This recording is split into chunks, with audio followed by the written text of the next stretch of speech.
지금부터 차기 대통령의 대한민국 디지털 혁신 방안은이라는 디지털 정책 간담회 첫 번째 행사를 더불어민주당과 시작하도록 하겠습니다.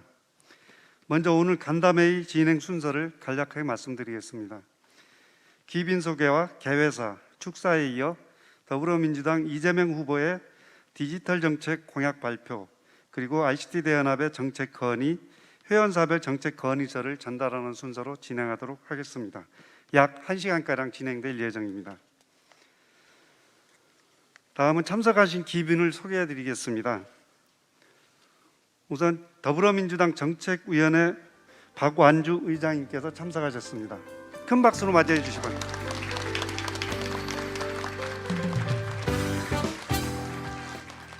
국회 과학기술정보방송통신위원회와 과학과 혁신위원회의 이원욱 위원장님 참석하셨습니다.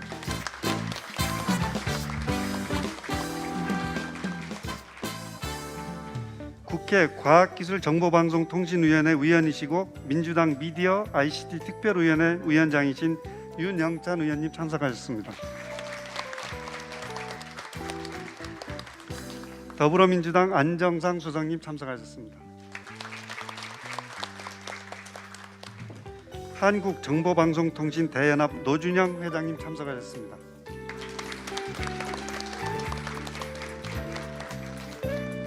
한국정보통신공사협회 강창선 중앙회장님 참석하셨습니다. 한국정보보호산업협회 이동범 회장님 참석하셨습니다.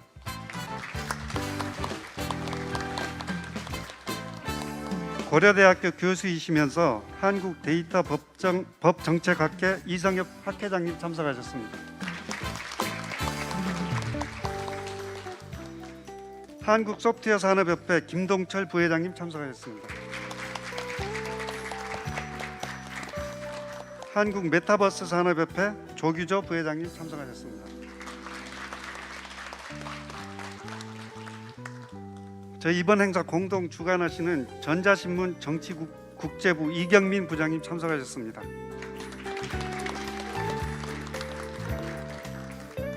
한국정보통신기술협회 최영애 회장님 참석하셨습니다.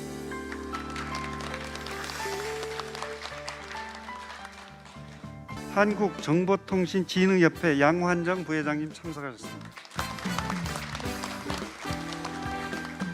한국전파진흥협회 송정수 부회장님 참석하셨습니다. 한국전자통신연구원 통신미디어연구소 박승찬 소장님 참석하셨습니다. 법무법인 세종 최재유 고문님 참석하셨습니다. 한국정보방송통신대연합 박재문 사무총장님 참석하셨습니다.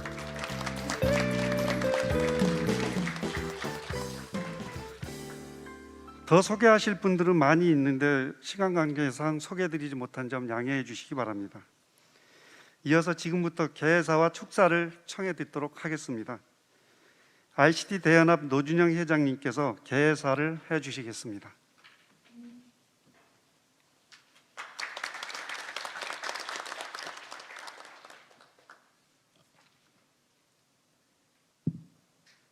여러분 반갑습니다. 한국정보방송통신대연합 회장 노준영입니다. ICT 분야의 산학연을 대표하고 있는 한국정보통신대연합은 이번 20대 대선을 앞두고 주요 정당의 핵심 관계자를 초청하여 디지털 관련 공약의 내용을 듣고 정보방송통신인들이 기대하는 정책 방향을 건의드리는 행사를 준비해 왔습니다. 오늘은 여당인 더불어민주당과 함께하는 첫 번째 행사입니다. 바쁘신 일정에도 불구하고 흔쾌히 참석해 주시고 이재명 후보의 디지털 공약을 설명해 주실 박완주 더불어민주당 정책위원장님께 먼저 깊은 감사의 말씀을 드립니다. 또한 자리를 함께 해주신 이원욱 위원장님과 윤영찬 의원님 그리고 당 정책위 관계자분들께도 감사의 인사를 드립니다.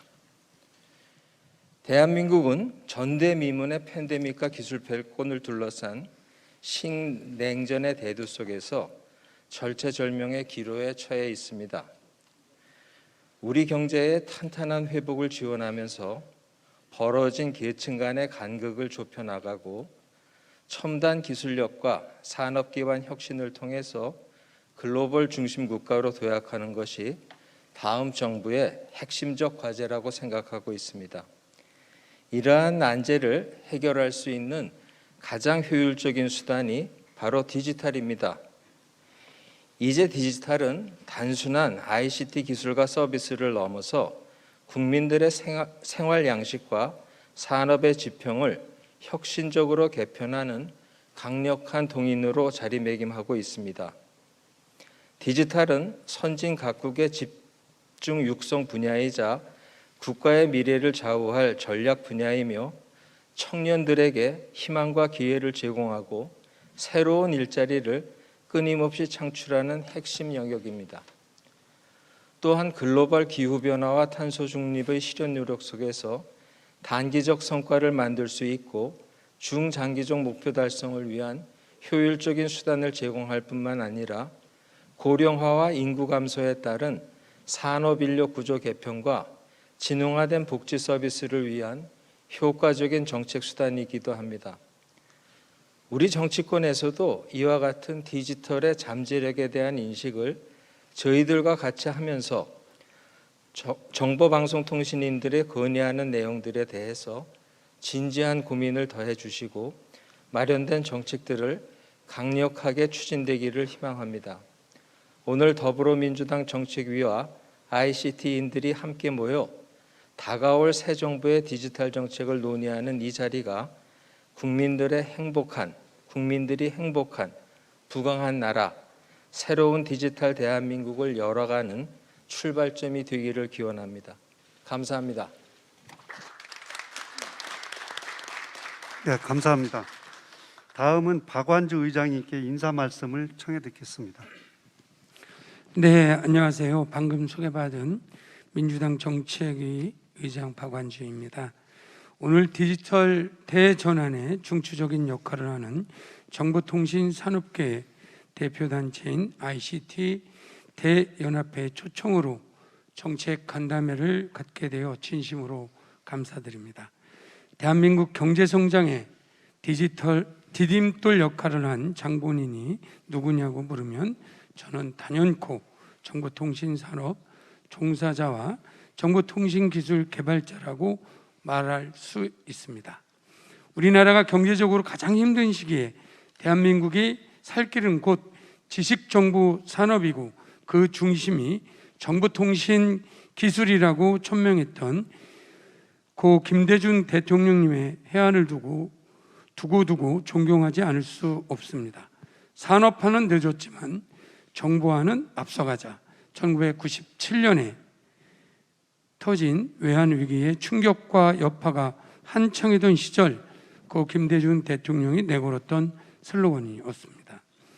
노무현 대통령께서는 IT 839 전략을 통한 IT 산업을 집중 육성하였습니다. 그 결과 2005년부터 7년 디지털 기회지수 3년 연속 1위, 2005년 스위스 국제경영개발원의 국가경쟁력 평가 결과 기술 인프라 부문에서 2위, 2006년에서 2007년 미국 브라운 대학의 공공정책센터의 세계 전자정부 평가에서 2년 연속 1위를 차지하는 성과를 거두었습니다. 이 역사적인 사실은 누구보다도 ICT 대연합의 노준영 회장님이 더 잘 알고 계실 겁니다. 정부의 이러한 노력의 성과에 대해 프랑스 드몽드지에서는 한국은 IT 분야에서 명실상부한 세계 챔피언이라는 제목의 기사에서 한국 IT 신화의 숨은 원동력은 한국 정부라며 한국 정부의 적극적인 IT 지원 정책을 높이 평가하였습니다. 그러나 아무리 정부가 발벗고 나선다고 해도 산업계와 기술 연구계의 헌신적인 노력이 없었으면 불가능한 일이었습니다. 바로 오늘 이 자리에서 함께하고 계시는 정보통신산업계와 기술 연구기관들의 각고의 노력이 어우러진 성과가 바로 IT 강국 대한민국의 위상을 세웠다라고 생각합니다. 그런 의미에서 IT 강국 코리아의 주인공이 되시는 IT 업계와 연구자들께 진심으로 마음 깊이 감사의 인사를 드립니다.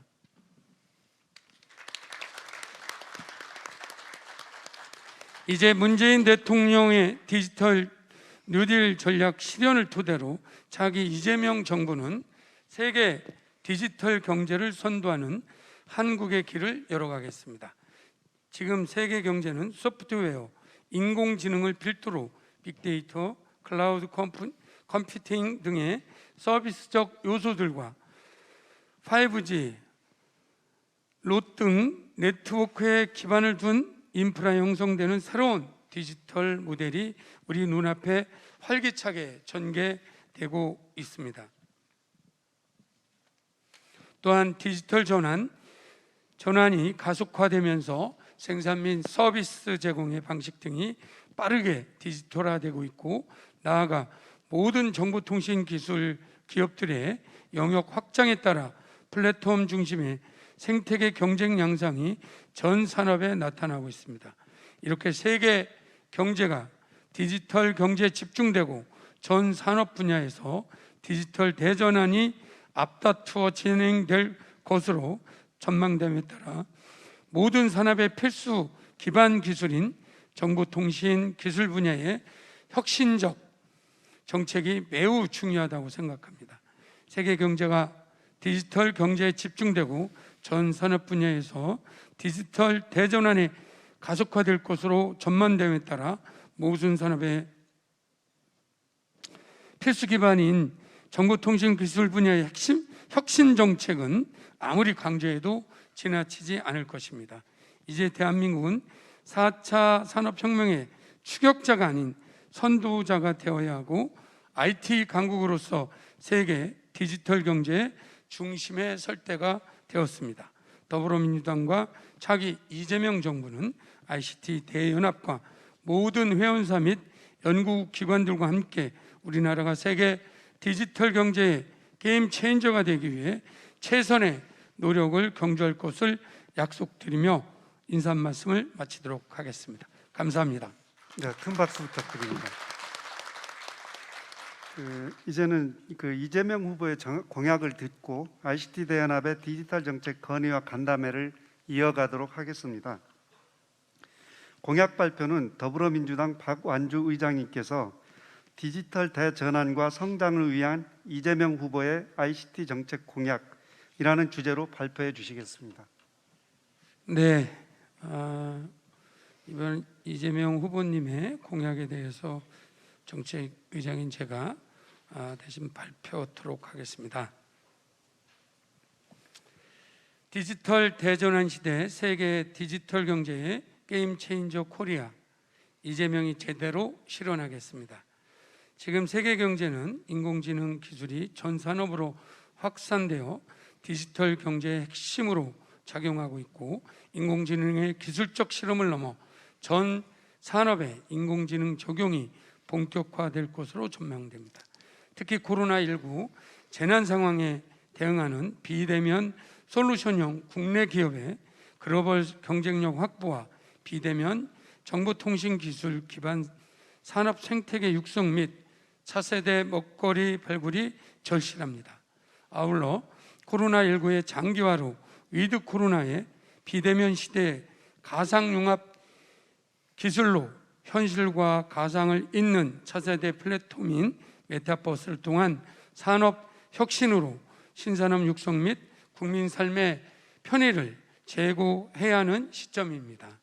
디지털 뉴딜 사업을 포함하는 4차 산업혁명의 성공의 열쇠는 범용, 핵심 기술인 소프트웨어와 인공지능 기술과의 융복합화를 통한 신산업, 신서비스 창출이고, ICT 기반의 인프라 고도화와 필수 요소 기술 개발과 투자가 지속적 그리고 집중적으로 추진되어야 할 것입니다. 이를 위해서는 디지털 대전환 시대에 요구되는 체계적인 디지털 인재 양성이 중요합니다. 또한 세계 최고 수준의 디지털 인프라 위성에 걸맞게 국민의 사이버 안전 강국 코리아의 위상을 강화하는 것은 선택이 아니라 필수입니다. 이러한 세계 경제 흐름과 변화에 대응하여 능동적이며 혁신적 전략을 마련하여 우리나라가 세계 디지털 경제의 게임 체인저가 되어야 할 것입니다. 이러한 취지를 살려 정보통신 분야 공약 9대 중점과제 33개 추진 방안을 말씀토록 하겠습니다. 첫째, 인공지능으로 세계 디지털 경제 게임 체인저 코리아를 실현하겠습니다. 이를 위해 다음과 같이 추진 방안을 실행하겠습니다. 모든 산업 영역에 인공지능 기술을 융합하는 엑스플러스 AI로 융합 산업을 활성화하고 인공지능 데이터 생태계의 핵심 기반인 AI 반도체 산업을 적극 육성하겠습니다. 인공지능 기술 구현의 핵심 요소인 데이터 활용 기반 조성을 확산하고 AI와 노습과 결합한 AI 노 기반 및 클라우드 서비스 활성화에 진력하겠습니다. 또한 AI 기술 역량 강화를 위한 인재 양성 및 R&D를 범정부 차원에서 확대 지원하고 인공지능 윤리 사회적 신뢰 구축을 위한 범제도적 장치를 마련토록 하겠습니다. 둘째, 엑스플러스 디지털 기술 융합으로 전 산업의 디지털 혁신을 이루겠습니다. 이를 위해 다음과 같이 추진 방안을 실행토록 하겠습니다. 디지털 기술의 전 산업 융합으로 고부가가치화를 통한 경쟁력 확보 가능 분야의 기술 개발과 지원을 강화하고 소프트웨어 신기술의 융합을 더욱 가속화하겠습니다. 또한 철저한 규제 혁신을 통해 소프트웨어 산업 성장을 적극 지원토록 하겠습니다.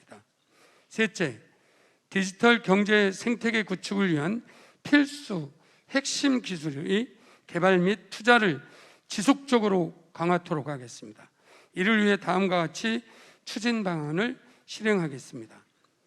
4차 산업혁명을 지원하는 핵심 인프라인 5G 네트워크 선도적 구축 계획을 실현하고 미래 6G 네트워크 시대를 대비한 R&D비와 위성통신 기술 개발을 체계적으로 지원하겠습니다. 5G 네트워크 시대 필수 요소 기술인 모바일 엣지 컴퓨팅의 안전한 활용과 사업화를 더욱 활성화하겠습니다. 디지털 경제의 보안 기술 인프라인 블록체인 기술에 대한 R&D 투자 가속화하고 새로운 미래 정보통신의 핵심 기술인 양자정보 통신 기술의 개발 및 상용화를 위한 R&D 지원을 강화하겠습니다. 또한 3D 프린팅 기술 개발 고도화와 사업화 확산을 위한 투자 지원 및 전문 기술 인력 양성에 적극 나서겠습니다. 넷째, XR, 메타버스 등 가상융합 기술 활성화로 신융합 산업 시대를 열겠습니다. 이를 위한 다음과 같이 추진 방안을 실행하겠습니다.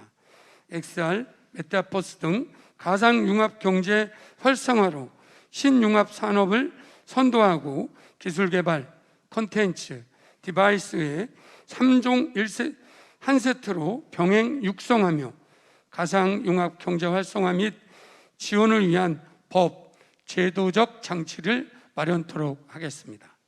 다양한 분야의 가상융합 콘텐츠 기업을 육성 지원하고 고품질 실감 콘텐츠 제작 인프라 및 기술에 대한 지원을 강화토록 하겠습니다.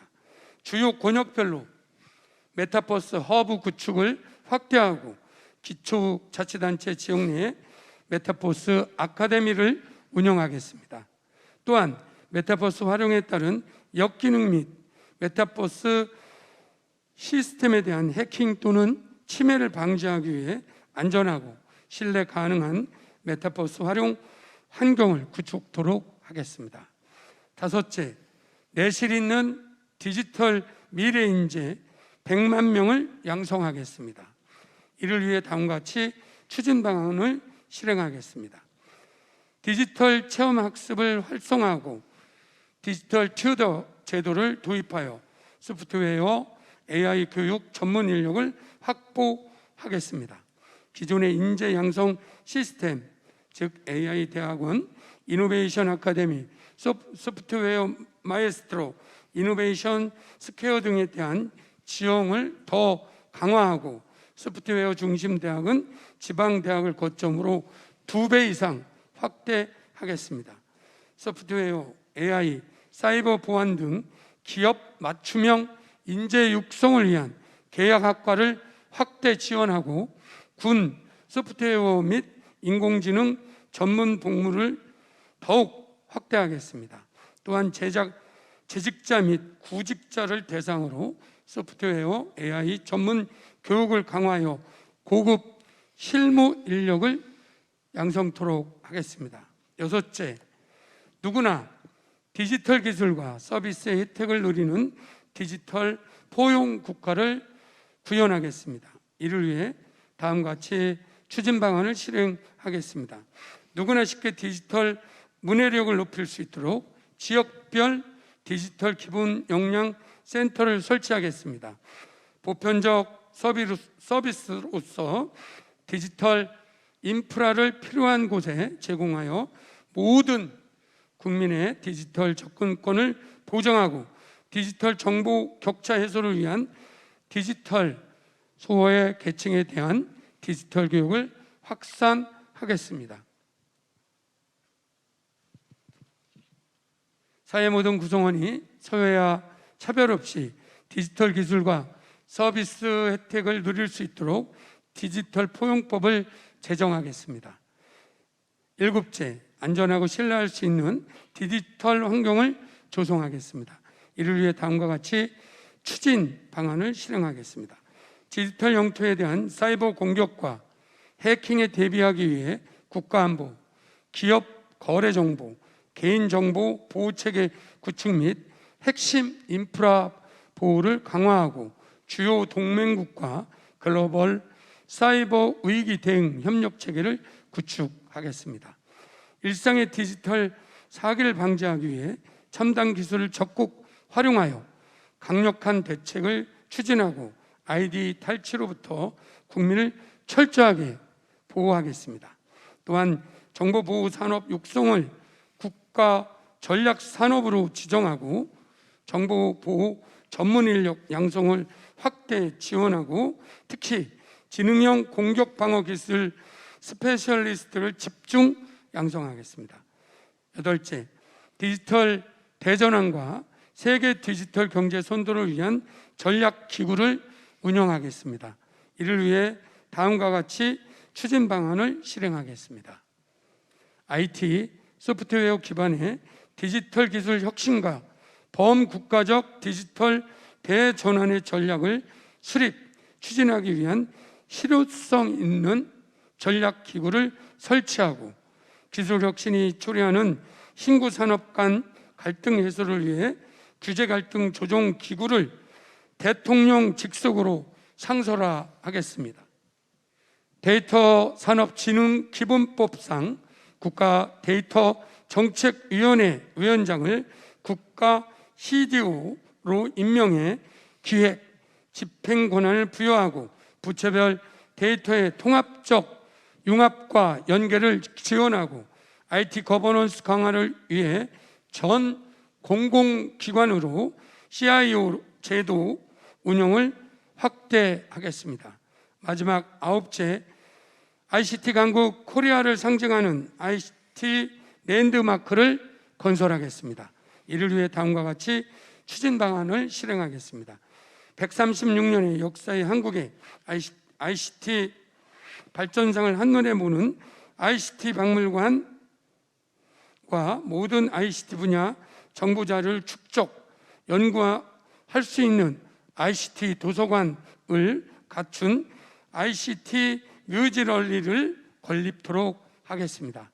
이상으로 민주당과 차기 이재명 정부의 정보통신 분야 공약을 말씀드렸습니다.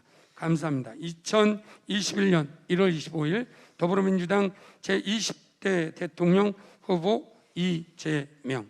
고맙습니다. 네, 감사합니다. 그동안 저희 ICT인들이 고민해 오던 많은 일들이 이재명 후보의 9대 중점 분야와 33개 세부 과제에 잘 반영되어 있는 것 같습니다. 거듭 감사드리며 다시 한번 큰 박수 부탁드립니다. 다음은 ICT 대연합 박재문 사무총장께서 회원사들이 제안한 디지털 정책 건의 사항을 요약하여 발표하도록 하겠습니다.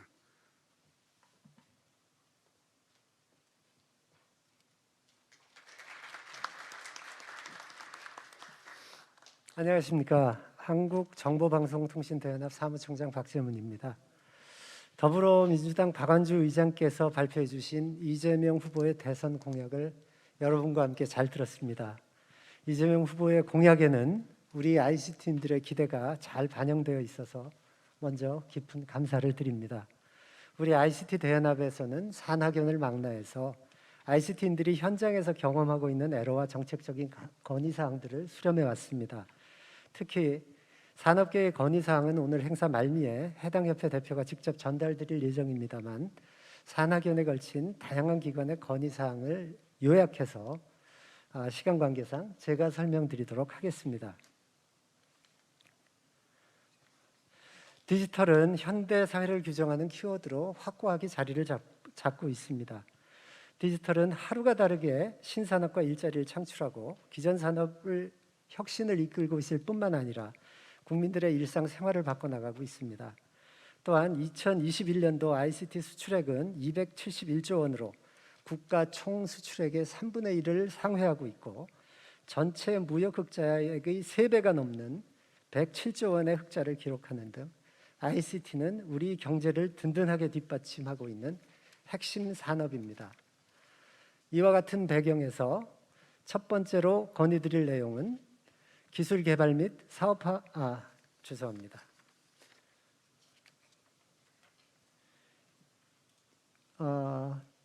디지털 R&D 대폭 확대 및 민관 협력 강화에 관한 부분입니다. 최근 미중 간의 기술 패권을 둘러싼 갈등에서 보듯이 차세대 핵심 기술 확보는 우리 산업의 글로벌 경쟁력을 높이기 위한 선결 과제입니다. 국가의 R&D 투자 비중이 그 나라의 디지털 경쟁력을 좌우한다는 것은 주지의 사실입니다. 건의사항입니다. 대부분의 전문가들이 인공지능, 6G 등 차세대 통신, 소프트웨어 클라우드, 사이버 보안, 양자 분야 등을 선도적인 기술 확보가 필요한 차세대 전략 분야로 꼽고 있습니다. 이와 같은 분야의 연구개발 투자를 대폭 확대하는 한편으로 연구 성과가 바로 산업화로 이어질 수 있도록 기획 단계부터 민관 협력 대형 프로젝트로 추진하고 또한 기술 사업화에 대한 재정적 지원도 크게 확대해 주실 것을 건의드립니다. 두 번째로 인력 양성 분야입니다. 디지털 전문 기업은 물론 자동차와 같이 디지털 전환을 서두르는 기업들의 소프트웨어 전문 인력 수요는 매년 폭발적으로 증가하고 있지만 대학의 전문 인력 양성은 정원 규제 등 여러 가지 요인으로 인해 수요에 크게 못 미치고 있습니다. 특히 우리나라의 출산율 추이를 고려한다면 과거와는 차원을 달리하는 특단의 대책이 절실히 요구되는 상황입니다. 5년간 디지털 분야의 핵심 인재 100만 명 양성을 약속하셨는데요. 이를 목표로 해서 학과 정원 조정을 포함한 대학의 자율성을 크게 확대하고 산학연계 교육과정 개발, 전공자 및 비전공자를 위한 AI 소프트웨어 전문 교육 프로그램 확대 등을 건의드립니다. 또한 초중고교 학생들이 소프트웨어에 대한 기초 소양을 확고하게 기를 수 있도록 초중등 교육 체계를 전면적으로 개편하고 일반 국민들을 대상으로 한 디지털 소양 교육 프로그램도 확대할 것을 건의드립니다. 다음은 ICT 창업과 신산업 생태계 분야입니다. 청년들의 창업 의지는 해를 거듭할수록 높아지고 있지만 창업 기업의 5년 생존율은 30% 수준에 불과합니다. 또한 AI, 메타버스, 클라우드 등 다양한 신산업에 투자하는 기술 기업들이 초기 시장 창출 애로, 규제 체계의 모호성 등으로 인해서 성장의 한계에 직면하고 있습니다. 혁신적인 아이템을 가진 청년들의 디지털 교육, 창업, 성장을 체계적으로 지원하는 창업 지원 패키지 등을 통해 앞으로 5년간 20만 건의 디지털 창업이 이루어질 수 있도록 지원해 주실 것을 건의드립니다. 디지털 신기술의 각축장인 메타버스 공간을 선점하기 위해서 메타버스 특별법을 제정해서 규제 체계의 모호성을 해소하고 국가적인 메타버스 산업 지원 체계를 마련해 주실 것을 건의드립니다. 또한 글로벌 경쟁에 직면해 있는 클라우드 산업을 육성하기 위해 국산 클라우드 퍼스트 정책을 추진해 주시고 연간 5조 원에 달하는 공공 IT 투자가 신기술 기업 성장의 마중물로 활용될 수 있도록 제도를 개선해 주실 것을 건의드립니다. 네 번째로 정보통신 인프라 분야입니다. 정보통신 네트워크에 대한 사회 전반의 의존도가 크게 높아지면서 폭증하는 트래픽을 효과적이고 안정적으로 처리할 수 있는 정보통신 인프라는 국가 경쟁력을 좌우하는 핵심 자산이 되었습니다. 또한 사이버 공격을 차단하고 피해를 최소화할 수 있는 국가적인 보안 능력 또한 최고 수준으로 향상되어야 합니다. 이를 위해서 양자 통신 등 첨단 기술을 활용한 정보통신 인프라 고도화가 효과적으로 추진될 수 있도록 지원해 주시고 디지털 인프라의 신뢰성을 높일 수 있도록 유지보수 기준 개정 등의 제도 개선을 건의드립니다. 또한 날로 기승을 부리고 있는 사이버 범죄와 랜섬웨어 등의 사이버 침해에 대비한 기술 개발과 사이버 보안 기업의 대형화 및 전문화를 촉진할 수 있는 정책적인 지원을 건의합니다. 다음은 정보통신 역사 박물관 건립입니다. 대한민국은 ICT 글로벌 리더로 도약해 나가고 있지만 우리 정보통신의 역사를 보존하고 기억하면서 이를 미래 비전과 연결시켜 나가는 노력은 다른 나라와 비교해도 많이 부족한 형편입니다. 이에 우리 ICT인들은 정보통신 역사와 문화를 보존하고 정보통신의 미래 비전과 체험 기회를 제공할 수 있는 정보통신 역사 박물관 건립을 희망하고 있습니다. 오늘 발표된 이재명 후보의 공약에 ICT 랜드마크 건립이 반영되어 있어서 모든 ICT인들을 대신해서 감사의 말씀을 드립니다. 이 공약이 다음 정부에서 흔들림 없이 추진될 수 있도록 지속적인 관심과 지원을 부탁드립니다. 마지막으로 차기 정부의 디지털 거버넌스 분야입니다. 디지털 융합이 국가 전반으로 확산되면서 교통, 교육, 제조, 의료, 금융, 국방, 행정 등 국가 기능 전 영역이 디지털 정책과 깊게 관련되어 있지만 이를 범국가적 차원에서 조율할 정부 조직 체계는 미비해서 산업계에서도 애로를 크게 호소하고 있습니다. 저희들은 디지털 혁신이 성공적으로 추진되려면 무엇보다도 대통령님의 관심과 리더십이 중요하다는 점을 경험을 통해 잘 알고 있습니다. 이재명 후보의 1호 공약인 디지털 대전환을 효과적으로 추진하기 위해서 청와대에 범국가적인 디지털 혁신 업무를 총괄하는 수석을 신설해 주시고 민간의 창의적인 아이디어를 반영하고 또한 애로도 해소할 수 있는 대통령 직속의 민관합동 디지털 혁신위원회를 설치 운영해 주실 것을 건의드립니다. 그리고 이재명 후보의 과학기술 분야의 공약과 연계해서 과학기술정보통신부를 부총리 부서로 격상해 주시고 과학기술과 디지털을 통해 대한민국의 미래 성장과 혁신을 책임지는 선도부처로 권한과 책임을 부여해 주실 것을 건의드립니다. 우리 모두가 꿈꾸는 국민들이 행복한 부강한 나라, 새로운 디지털 대한민국이 실현될 수 있기를 소망하면서 정책 건의를 마치겠습니다. 감사합니다.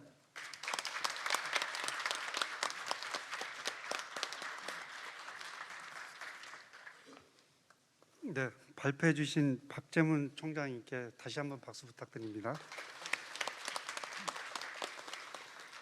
이제부터 청중들께 마이크를 넘겨 궁금하거나 추가로 제안하고자 하는 사항에 대해서 한 4, 5분 정도 얘기를 들어보도록 하겠습니다. 자, 발언해 주실 분 있으신가요? 예, 네, 안녕하십니까. 저는 ICT 프로젝트의 김영철 교수라고 합니다. 방금 말씀해 주셨던 9개의 정책 공약이 꼭 이루어지시기를 좀 바라겠습니다. 제가 오늘 질의하고자 하는 부분은 실제 이제 정보통신망이라는 것은 AI나 메타버스, 소프트웨어 등과 같은 비대면 경제 등에 관련된 모든 정보통신 기술에 대한 기반이 되고 있습니다. 또한 우리 일상생활에서 이 정보통신망을 빼고는 이야기할 수 없는 필수자가 되고 있는 상황입니다. 이 정보통신망을 실제 인체로 비교를 하게 된다면은 혈액을 순환하고 있는 어떻게 보면 혈관이라고 할 수가 있습니다. 우리나라는 2003년에 어느 정도 망이 완성이 됐고 실제 20년 동안 그 맥락을 유지해 오고 있는데 실제 큰 진단이라든가 어떻게 보면 정기적인 검진 체계는 약간 부족한 것으로 나타나고 있었습니다. 실제 여러분도 아시는 것처럼 지난 18년도 KT ING사 화재하고 그다음에 작년에 있었던 그 우리 통신망 장애 같은 경우에 실제 작은 그 사고라든가 큰 사고도 있었지만 이런 사고에 의해서 환자들을 진료할 수 없다거나 또는 소상공인들이 결제할 수 없는 그러한 일들이 발생하고 있었습니다. 실제 저희는 이걸 통신 재난이라고도 이야기를 하고 있는데요.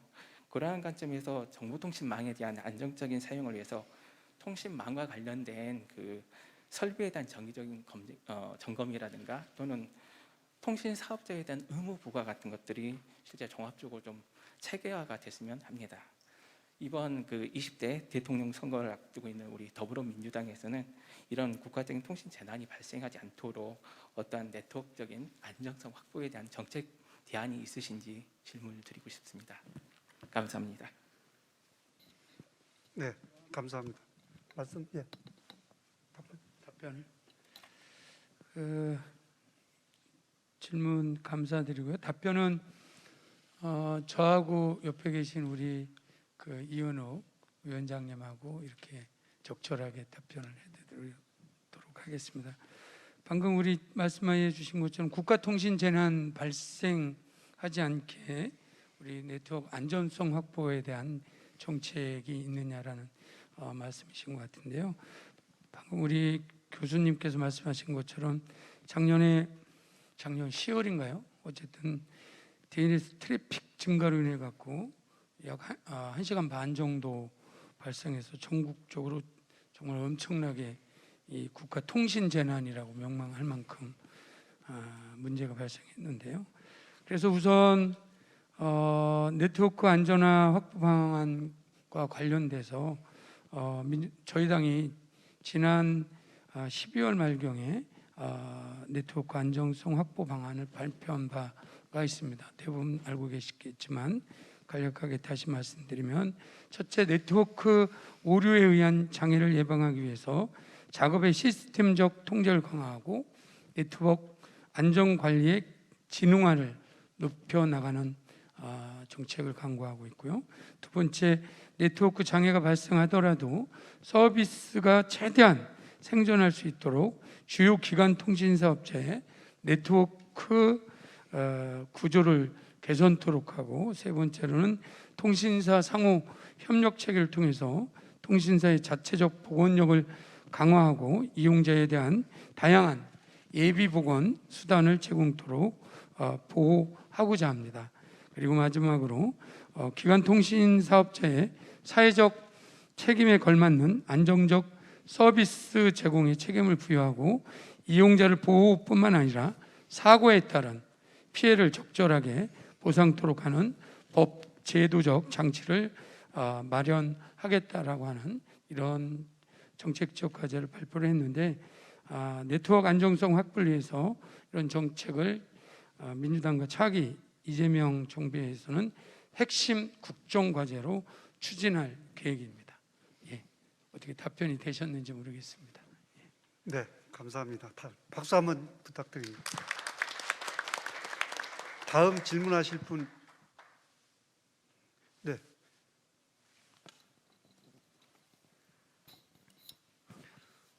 간단히 소개해 주시면. 예, 안녕하십니까. 한국전자통신연구원에 근무하고 있는 차승준 선임연구원입니다. 네, 말씀해주신 디지털 혁신 정책에 대한 공약들 잘 들었습니다. 이렇게 5대 핵심 기술에 대해서 그 ICT 분야의 전략적인 투자는 빠르게 진행되어야 국가 경쟁력 확보를 할 수 있다고 생각이 드는데요. 연구원에서 이에 관련된 기술에 대해서 기초 연구부터 이제 사업화까지 다양한 연구들을 수행하고 있습니다. 아까 말씀해주신 것과 같이 저희가 IMF 외환위기 당시에 그 초고속 인터넷 강국이 될 수 있었던 것은 이런 ICT 분야의 과감한 투자 때문이었다고 생각이 들거든요. 마찬가지로 이 핵심 기술에 대해서 이제 추격자가 아닌 선도자로서 이제 글로벌한 국가 기술 경쟁력 확보를 위해서는 좀 대규모적인 과감한 투자와 이에 따른 정책 지원이 필요할 것 같습니다. 그래서 제가 여쭤보고 싶은 거는 이러한 핵심 기술에 대한 과감한 투자 그리고 그런 정책 지원에 대한 계획이 있으신지 아니면 어떻게 생각하시는지를 좀 여쭙고 싶었습니다. 네, 안녕하세요. 저는 국회 가방위원장 맡고 있는 이원욱입니다. 제가 답변을 드리는 게 좋을 것 같은데, 물론요. 그 차세대 핵심 기술을 위한 투자 대폭 확대해야죠. 대한민국의 오늘날의 ICT 산업이라고 하는 것이 대한민국을 선도하고 있는 산업, 그리고 조금 아까 뭐 발표문에서도 보였듯이 가장 부가가치를 높이면서 대한민국의 국부를 높이고 있는 사업인데 그거에 대해서 조금이나마 게을리해서 해야 되겠습니까? 문제는 굉장히 발표문에서 나오고 우리 공약에도 말씀했습니다만 지금 몇몇 가지 급격히 해결해야 될 문제들이 좀 있는 것 같습니다. 그러니까 일단 어마어마한 인재가 부족이 예상된다. 소프트웨어 인재가 너무 부족이 예상돼서 지금만이 아니고 지금 상태로 간다면 2, 3년 이후에는 완전히 인재난으로 아무것도 못할 가능성이 있다라고 하는 것이 좀 보여지고요.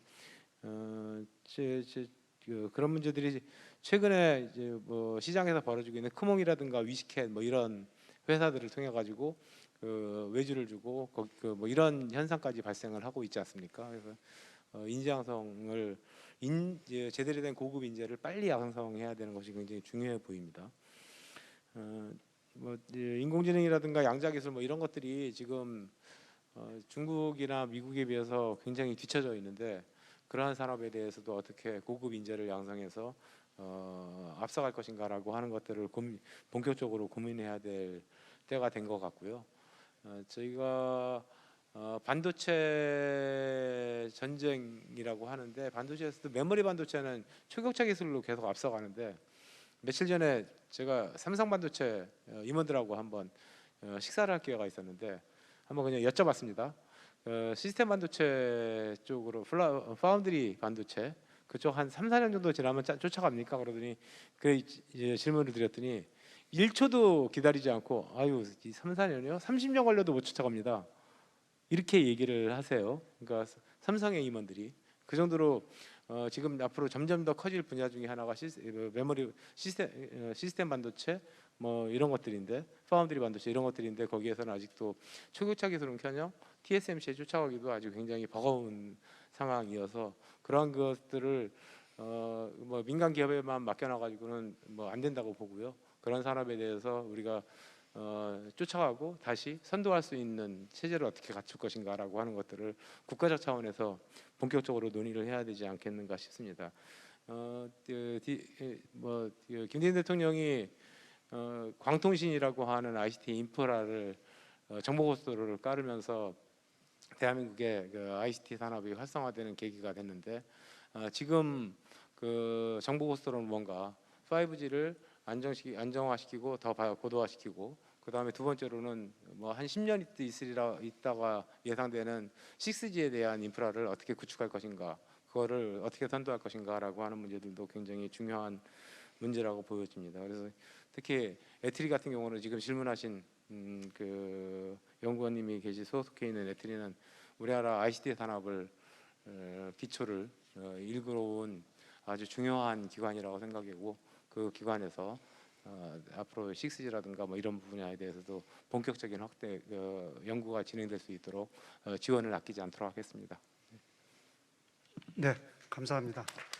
답변 잘 들었고, 아까 손 들으셨던 분, 예.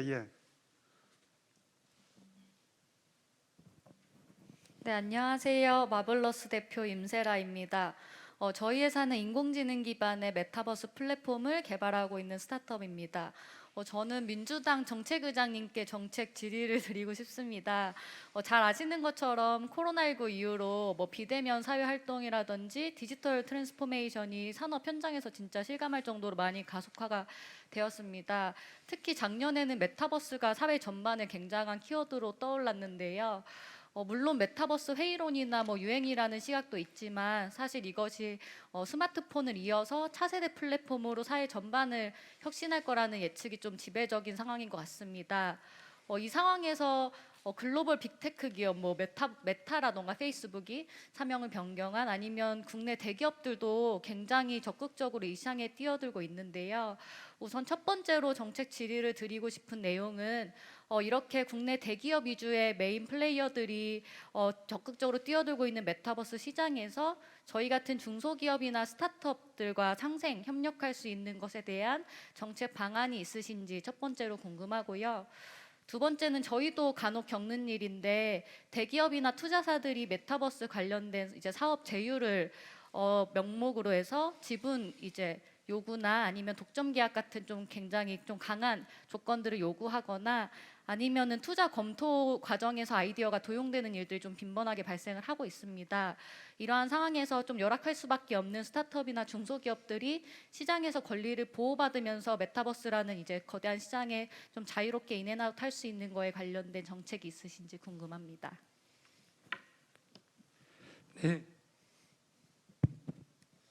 네, 우리 마블러스 대표님 말씀하신 것처럼 우선 메타버스는 차세대 플랫폼으로서 향후 굉장히 산업혁신의 주요 정책 과제로 민주당은 생각을 하고요. 방금 질의하신 것처럼 스타트업 기업들, 대기업도 있지만 중소 스타트업에 대한 나름대로 이 부분에 정책이 뭐가 있느냐. 큰 틀에서는 아까 이제 말씀을 드렸지만 메타버스 등 실감 콘텐츠 제작 관련 유망 스타트업 대상으로 인큐베이터 지원 및 실제로 예전에 우리 IT 벤처 할 때도 이런 인큐베이터를 충분하게 국가가 지원하고 제작, 테스트, 실증 이런 시스템들을 실질적으로 지원하는 게 굉장히 중요하다고 생각하고요. 그래서 그러한 부분으로 준비를 하고 있고, 또한 고품질 실감 콘텐츠 분야에 대해서도 제작 지원을 위한 나름 기반 시설 고도화라든지 국가의 공동 활용 인프라, 이게 이제 우리 DJ 정부 때 벤처할 때 이러한 부분들을 인프라를 잘 준비를 하고 했던 부분을 이 메타버스 플랫폼 육성하는 데도 그런 차용을 통해서 직접적 지원을 하겠다는 말씀을 드리고요. 말씀하신 것처럼 이거는 메타버스만의 문제가 아니고 대기업과 중소기업 이런 아이디어에 대한 도용, 대기업의 횡포에 대해서는 정책뿐만 아니라 옆에 계신 우리 위원장님도 초선 때 산업위를 같이 했습니다. 그 중에 제일 나쁜 게 여러 가지 도급제 문제도 있지만 남의 아이디어를 뺏어가서 하는 이 불균등한 부분에 대해서는 국회에서 반드시 그렇게 하지 못하게 하는 제도 입법을 할 예정입니다. 그리고 이미 상당 부분 보완을 했는데 현장에서 아직도 그런 부분이 있다라고 하면 언제든지 말씀을 해주시면 더 보완토록 하겠습니다. 예. 네, 큰 박수 부탁드립니다. 이제 마이크를 단상으로 옮겨가지고요. 저 회장님 두 분 참석하셨는데. 대기업 기술탈취법은 탈취 방지법 같은 거는 이미 제도도 들어와 있고 했는데 현장에서도 아직도 그런 분들이 많잖아요. 이건 그러니까 어떻게 해결할 것인가에 대한 이제 고민들이 굉장히 큽니다. 그래서 뭐 국회가 믿고 배기 싫고 저것들 없었으면 나라 더 잘 발전될 수 있고 뭐 이런 생각들도 많이들 하고 계시겠지만 때로는 국회를 좀 활용하실 필요도 좀 있습니다. 그러니까 예를 들어서 국정감사기관이라든가 뭐 이럴 때 그런 현장에서의 기술탈취 문제 이런 부분들이 계속 있다면, 아니면 대기업이 중소기업에 대한 갑질 횡포 뭐 이런 것들이 있다라고 한다면은 국회 제안을 저희한테 제보를 해주시면 거기에서 국정감사 때 증인으로 채택해가지고 그거에 대해서 질문을 하고 이러면 대기업들이 많이 바뀌거든요. 그러니까 제도만 가지고 모든 것이 바뀌지는 않습니다. 그거를 바꿔낼 수 있는 일상적인 체계를 어떻게 만들어갈 것인가라고 하는 거에 대해서도 국회 미워만 하지 말고 미워하더라도 활용도 좀 해주십시오. 네. 네, 감사합니다. 그러면 이제 그 회장님 두 분께 말씀을 청해 듣겠습니다. 정보보호산업협회 이동범 회장님 먼저 말씀해 주십시오. 예, 수고 많으십니다. 한국정보보호산업협회 이동범입니다. 먼저 저는 몇 가지 오늘 정책 중에서 민주당 정책의장님께 두 가지 정책 질의를 한번 드리도록 하겠습니다. 첫 번째가 이제 국가 사이버 보안 컨트롤 타워를 구축하는 것입니다. 지금 오늘 발표하신 이런 디지털 혁신이 지속적으로 그리고 우리 국민의 삶에 실질적으로 혜택으로 돌아가는 좋은 정책으로 자리 잡게 하기 위해서는 안전한 토대가 필요하다고 생각합니다. 근데 사실은 ICT 영역에 있어서 사실은 이제 보안을 자꾸만 얘기하면 실무자들도 사실은 별로 좋아하지 않습니다. 왜냐하면 전부 다 사전 예방, 사전 규제에 해당하기 때문에 그러는데요.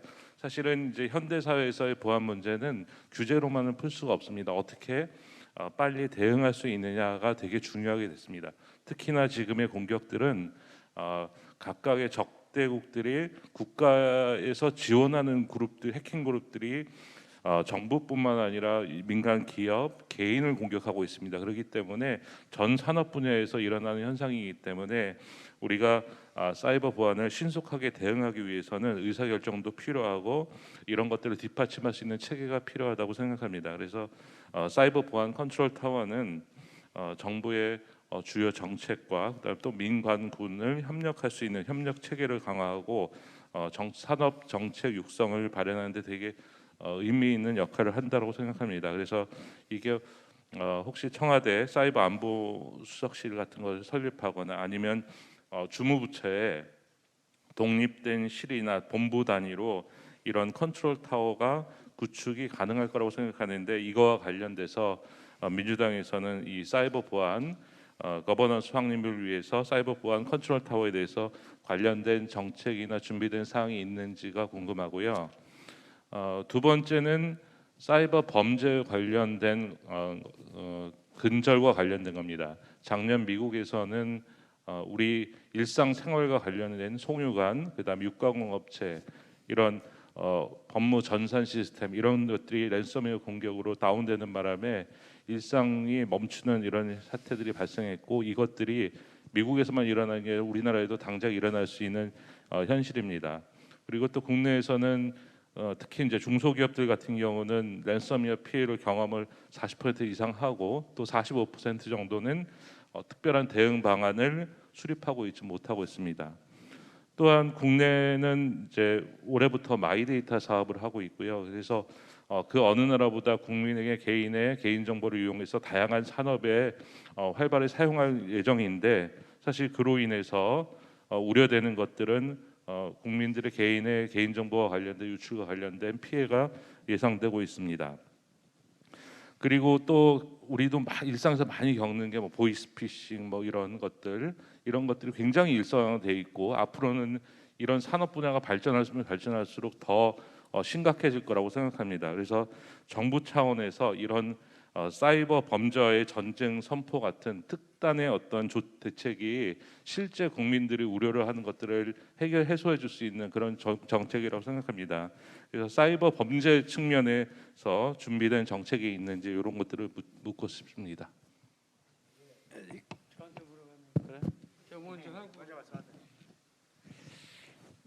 콕 찍어서 정책의장이 답변을 요구를 하셨기 때문에 우선 아까 9대 과제 중에 아마 그게 안전하고 신뢰할 수 있는 디지털 환경 조성 요 조항하고, 그다음에 전략기구 디지털 경제 선도를 위한 전략기구 운영 요 파트에서 이제 발표를 해드렸는데, 우선 말씀하신 대로 사이버 컨트롤 타워를 청와대 수석 내지는 이렇게 둘 수 있느냐, 이건 좀 논의를 해보겠습니다. 제가 좀 전에 발표한 거는 디지털 전환을 위한 전략기구를 설치하겠다, 신구 기술에 대한 갈등 조정을 하는 것을 대통령 직속으로 하겠다, 그다음에 국가 데이터 정책위원회 위원장을 CDO로 하겠다, 이런 부분인데요. 아까 좀 누가 제안 중에 또 부총리급으로 만들어 달라 이런 말씀이기 때문에, 먼저 기구 선정에 대해, 기구 정부 조직에 대해서는 말씀하신 그런 필요성에 대해서는 충분히 공감을 하는데, 이 부분은 조금 전제가 3월 9일 날 이재명 후보가 당선이 되신다면 인수위에서 적극 검토하도록 하겠습니다. 왜냐하면 정부 부처에 대해서 이제 여러 부처 신설, 통폐합, 폐쇄 이런 부분들이 함께 이제 검토돼야 되는 문제이고요. 두 번째 말씀하신 어쨌든 이 해킹 대비해서 전체적으로 범죄 선포처럼 이런 강력한 의사가 있느냐 동의를 하고요. 그다음에 이것을 하기 위해서는 아까 발표를 했겠지만 사이버 위협 대응할 수 있는 어떤 전문 인력 이런 부분들도 우선적으로 기술 분야에 대한 특화 전문 인력들을 좀 양성을 하고, 그러한 부분이 전체적 컨트롤 타워에 의해서 그런 공격의 공격이 예측된다든지 이런 부분에 대해서 종합적인 컨트롤 타워 역할을 어딘가에서는 해야 되기 때문에 그 부분을 적극 검토하겠다는 말씀 드리겠습니다. 보충은 우리 위원장님께서 또 해주시도록 하겠습니다. 네, 회장님, 작년 11월 11일 날 사이버 보안 얼라이언스 창립할 때 오셨죠? 네. 그러니까 여태까지 사이버 보안이라고 하는 것이 어느 정부에서도 제대로 된 그 국가적 아젠다로 가져가지 못했는데, 이번에 작년 11월 11일 날 사이버와 보안과 관련된 학계, 전문가, 기업 등등해서 모든 분들이 모여서 우리 임혜숙 장관님 주재하에 사이버 보안 얼라이언스라고 하는 것이 만들어졌습니다. 저도 그 자리에 같이 갔었었는데, 아마도 그것은 이제 사이버 보안 문제, 물론 파편적으로 이루어지고 있던 사이버 보안 문제를 국가적 차원에서 고민하고 해결해 보자라고 하는 거에 대한 굉장히 상징성 있는 자리가 아니었나 생각이 됩니다.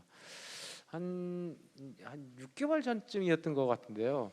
휴전선에 설치되어 있는 CCTV가 중국 업체한테로부터 납품받은 부품이 들어가 있어가지고 해킹이 됐다. 휴전선 정보가 다 영상이 다 날아가고 있다. 이랬는데 실제로 그 정도가 훨씬 넘죠. 중국에 혹시 투하라고 하는 회사 아십니까? 그 회사가 인베디드 반도체 조금 싸구려 칩을 만드는 회사인데, 지금 우리가 쓰고 있는 가전제품 다 들어가 있습니다. 소프트웨어를 만들고 조그만 반도체를 만드는 회사는 백도어를 만들 수 있는 능력을 갖고 있는데, 아마도 우리 모든 가전제품에는 중국이 다 지금 들여다볼 수 있는 능력을, 실제로 들여다보고 있는지 없는지 모르지만 들여다볼 수 있는 능력을 갖고 있다. 무선과 관련된 이런 칩이거든요. 그래서 굉장히 싼 칩 하나가 가질 수 있는 파괴력, 이런 걸 생각하면, 저희가 지난번 반도체 때 일본의 수출 금지, 무역 규제로 인해서 소부장 산업을 발전시키겠다고 했지만, 실제 훨씬 더 중요한 수 있는 이런 가전제품에 들어가고 있는 모든 조그만 부품 하나가 대한민국의 ICT 산업을 완전히 붕괴시킬 수 있고, 사이버 보안을 완전히 뚫을 수 있는 그러한 일들이 벌어질 가능성이 있어서 좀 아주 근본적이고 체계적으로 좀 연구를 좀 해야 될 것 같습니다. 그래서 그런 것들이 뭐 발생할 가능성을 사전에 차단을 하는 것들이 굉장히 중요해 보이지 않나 싶고요.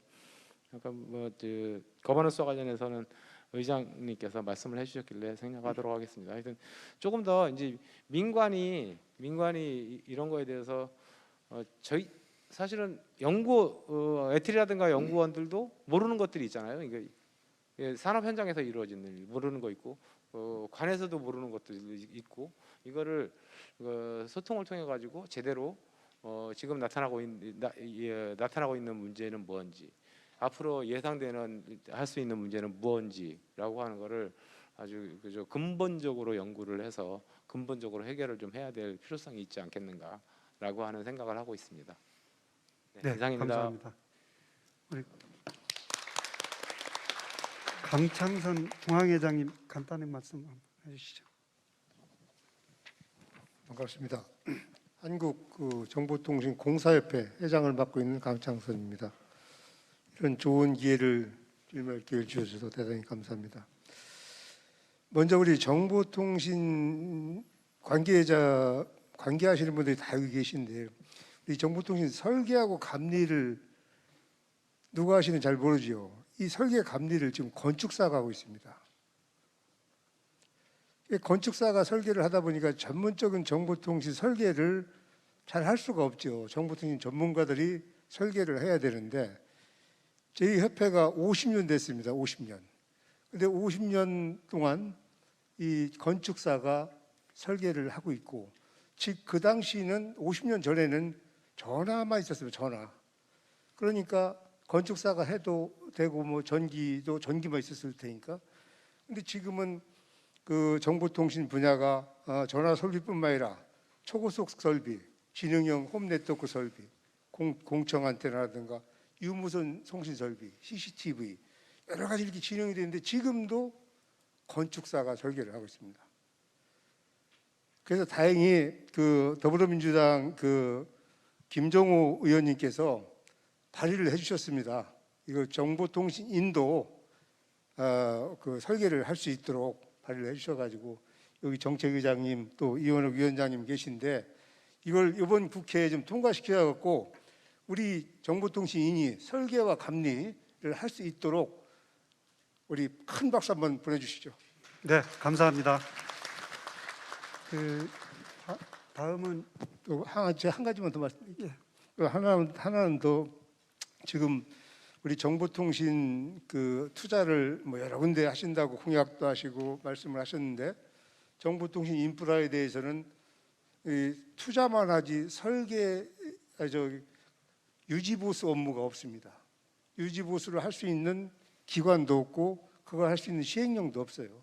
그래서 CCTV를 한번 달아놓으면 5년이든 10년이든 그냥 사람 얼굴이 안 보여도 그냥 매달려 있습니다.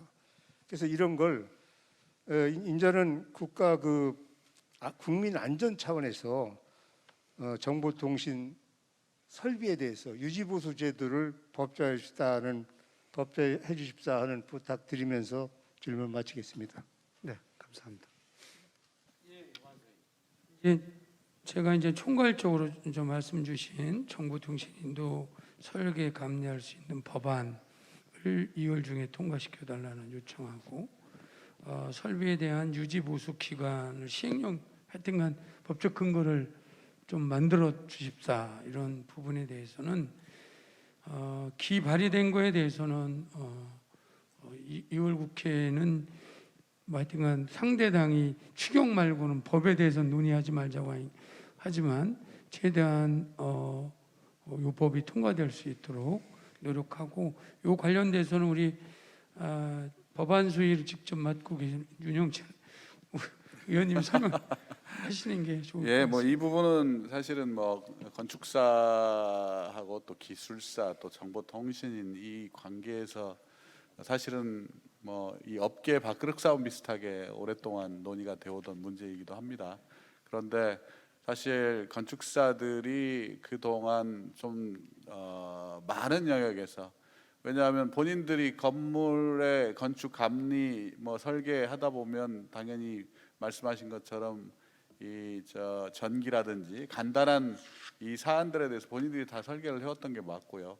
근데 이제 이것이 보다 전문화되기 때문에 이걸 분리해야 된다. 그래서 우리 정보통신들도 직접 설계도 해야 되고 설계 감리까지 할 수 있도록 하는 그런 법안이 제출되어 있는 것으로 알고 있고, 또 그 부분에 대해서 저희들도 적극적으로 우리 검토하고, 우리 박원주 의장님이 또 말씀을 하셨고 우리 여기 유현욱 위원장님도 계시기 때문에 이 문제에 대해서는 저희가 적극 검토하도록 하겠습니다. 유지 관리 문제는 아마 이제 이건 좀 새로운 예산이라든지 이 필요한 부분들이 있기 때문에 예산 사안들 좀 반영해서 이게 가능한지 여부를 좀 검토를 해서 추후에 말씀을 드리도록 하겠습니다. 감사합니다. 예. 네, 감사합니다. 마지막으로 한국 데이터법 정책학회 이성엽 학장님, 네, 학회장님 말씀해 주시죠. 네, 반갑습니다. 네, 방금 소개받은 이성엽 교수입니다. 좀 전에 이제 뭐 정책 건의에도 일부 나오고 했는데 오늘 우리 이재명 후보님 공약을 보니까 진짜 전체적으로 망라적으로 모든 것이 포함되어 있고 또 방향도 아주 뭐 잘 잡은 걸로 제 생각입니다. 근데 결국 이제 이게 이런 뭐 사람이 하고 조직이 하는 거여서 다시 한번 좀 거버넌스 문제를 좀 질문을 드리도록 하겠습니다. 현재 이재명 후보 공약을 보니까 과학기술 디지털 분야 관련해서는 과학기술혁신부총리, 그다음에 데이터 전담 추진 체계로서 국가 데이터 정책위원회, 오늘 말씀하신 규제 갈등 조정 기구, 그다음에 디지털 대전환 전략 기구, 이런 내용들을 쭉 설명을 해주셨는데요. 좀 추가적으로 이제 제가 두 가지 정도 의견도 드리고 질문을 좀 드리고 싶습니다. 이번 정부가 사실은 이제 과기보좌관이 청와대에 있고 또 4차위가 이제 활동을 해서 상당히 큰 성과를 거두고 있는데 저는 여전히 이게 디지털 대전환을 담당하기에는 조금 부족한 부분이 있다. 그래서 청와대 내에 좀 대통령의 디지털 대전환 의지를 좀 강력하게 실행하고 정책을 조정할 수 있는 디지털 혁신 수석은 반드시 필요하지 않느냐, 이런 생각이 들고요. 그리고 이러한 혁신 수석이 이 디지털화를 범주문구적으로 추진하기 위해서는 부처 간의 갈등 같은 걸 조정하는 디지털 대전환 추진위원회, 뭐 이름 어떻게 됐든 간에 대통령이 의장이 되는 그런 위원회 형태의 조직이 또 필요한 것이 아니냐는 그런 생각을 하고 있습니다. 그래서 이번 의견이 어떠신지 좀 질문을 드리고요. 두 번째로 사실은 디지털 전담 부처로서 이제 아마 이재명 후보께서는 과학기술 혁신, 아마 혁신 부분에 이제 디지털을 포함하는 걸로 저는 이해를 하는데, 그렇게 되는 경우에 사실 IT의 중요한 부분이 하나는 미디어 분야가 어떤 부분 정치적인 이슈도 있기 때문에 이 미디어 중에서 공적 미디어 부분은 조금 독립된 위원회로 좀 이렇게 설치하는 것이 어떠냐, 그런 게 제 생각인데요. 두 가지에 대해서 좀 의견을 주시면 고맙겠습니다. 예, 제가 청와대 근무한 경험이 있어서 뭐 말씀을 드리겠습니다. 사실 우리 정부에서 이제 과학기술보좌관 제도를 다시 부활을 시켰고, 그 다음에 디지털 비서관까지는 만들었습니다. 저도 청와대에 있을 때 디지털 수석이 별도로 있어야 된다고 내부적으로 계속 이야기를 했습니다만 직제상 디지털 비서관이라도 빨리 만들어야 된다 해서 결국은 임기 중반에 디지털 비서관 제도가 도입이 됐습니다. 그런데 말씀하신 것처럼 디지털 비서관으로는 사실 정부 부처를 관할하기가 굉장히 어렵습니다. 이게 수석급 정도는 되어야, 사실은 수석급에서도 이 각 부처의 이 디지털 이슈가 다 분산돼 있고 또 이 권한에 대한 욕심들이 있기 때문에 각 부처가 이걸 놓고 싸우다 보면 조정이 불가능합니다. 정책실장도 사실은 여러 차례 시도를 했지만 어렵거든요. 결국은 대통령님의 강력한 의지가 필요하고 이를 계속해서 새로운 신산업을 주시하고 그 다음에 그 역할에 대해서 힘을 불어넣고 역할 분담을 해주는 디지털 수석이 반드시 저는 필요하다고 생각을 합니다. 아직 이 부분에 대해서는 이제 공약화되지는 않았지만 저희가 인수위가 만들어지면 본격적으로 논의가 시작이 되기 때문에 그 부분에서 한번 적극 검토를 해야 될 필요가 있다라고 생각이 들고요. 그리고 4차위원회가 있습니다만 4차위원회는 사실은 자문기구의 역할을 하고 있습니다. 그러니까 집행을 하지를 못하기 때문에 거기에 따른 한계들도 또 굉장히 명확합니다.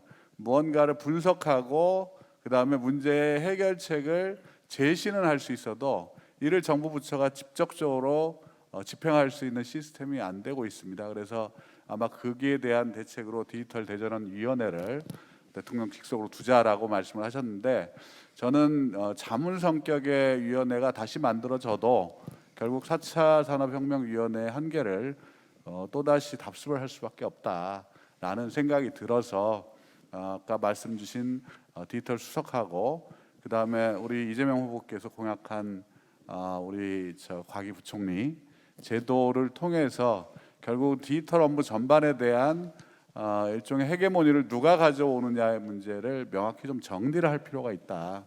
지금은 사실은 과기부가 가장 선도 부서이고 핵심 부서라고 이야기는 하지만 모든 국가의 디지털 전환 프로젝트를 보면 기재부가 다 가지고 있고 기재부가 그거를 예산을 통해서 컨트롤하고 있습니다. 이 시스템은 저는 수정이 돼야 된다고 생각하고 있고요. 그래서 그 부분에 대해서도 한번 나중에 보도록 하겠습니다. 그리고 공적 미디어는 말씀하신 것처럼 이 공적 미디어 영역 방송 부분은 분리가 될 필요가 분명히 있죠. 이거는 전체 ICT 영역의 가버넌스를 재조정하는 과정에서 이 정리가 되지 않을까 그렇게 생각합니다. 고맙습니다. 네, 감사합니다. 네, 제가 좀 추가로 말씀 좀 드리면 특히 이제 마지막 부분 미디어 관련된 부분인데요.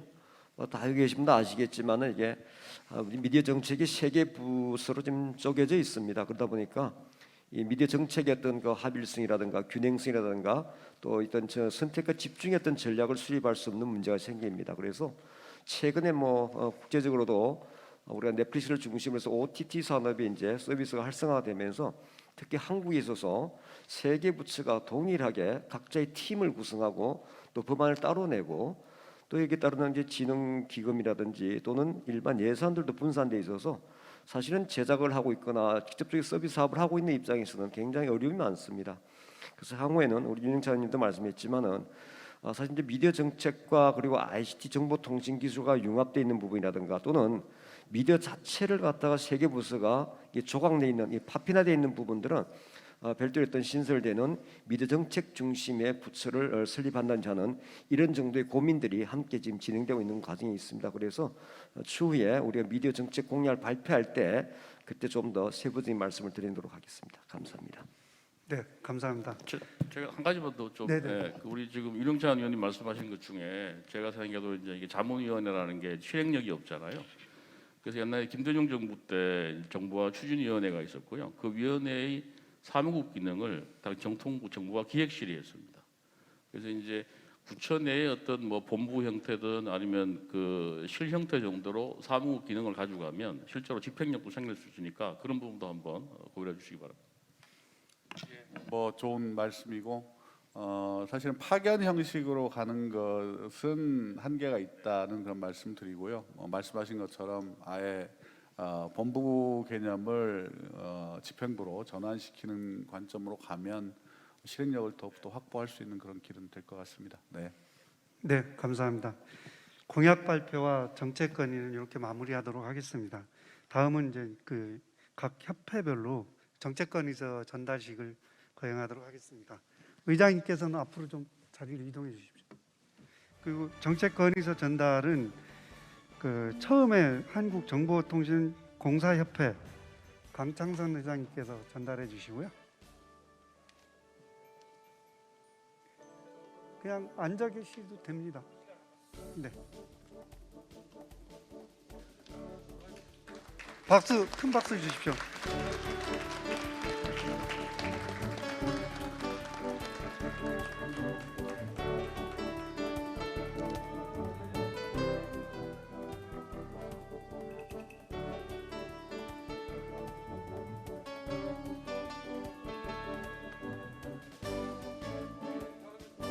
네, 감사합니다. 다음은 한국정보보호산업협회 이동범 회장님께서 전달하겠습니다.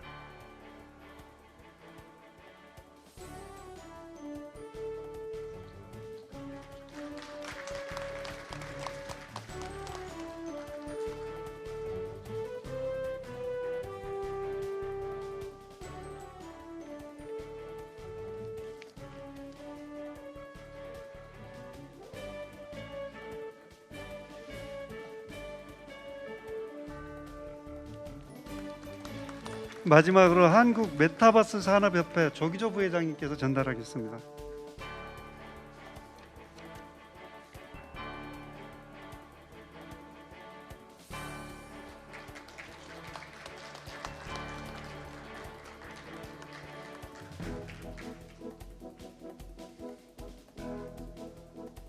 네, 감사합니다.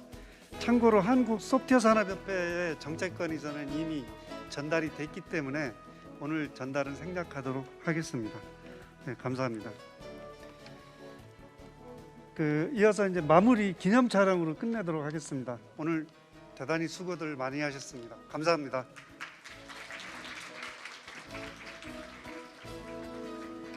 앞으로 나오죠. 저희 부회장님들 오셔가지고 같이 좀 사진 찍어주세요.